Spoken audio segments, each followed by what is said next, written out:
when I was a child, it's a trip to just talk about it, right? Because like when I talk, sometimes I hear my elder's voice in my own voice.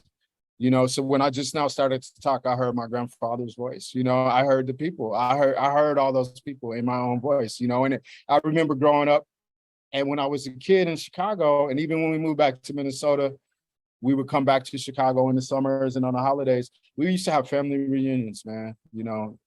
It would be the people who I've seen the most, I'd be familiar with them, and we would hug, and they talk about how much I had grown, and we would eat the best barbecue together. And then there would be all the extended family, people I never met, or people who'd be like, you don't remember me? Because it would be people I met when I was a little baby, right? So that was my family environment. But my immediate family environment, because you can't be with the extended family all the time, only on special occasions, was one of always moving, being isolated in new neighborhoods and new schools, because the economic struggles, relative poverty of my early childhood meant that we moved around a lot. And in those environments, sometimes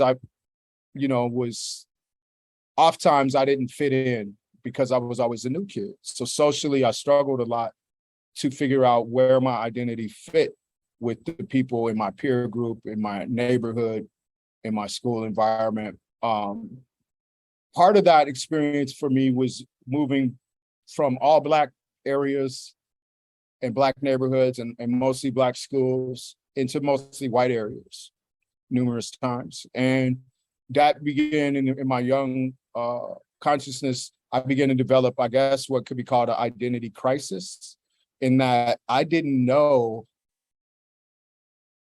I felt the need to fit in, and I would find myself trying to assimilate, but I didn't feel that I was around any social group long enough to be genuine.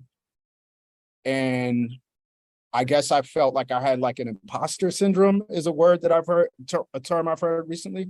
So I know I'm saying a whole bunch, but all these things mattered in terms of what my walk is and what my walk was, because I had to struggle to figure out, when I felt like the world wasn't letting me just be, then I had to figure out how to be.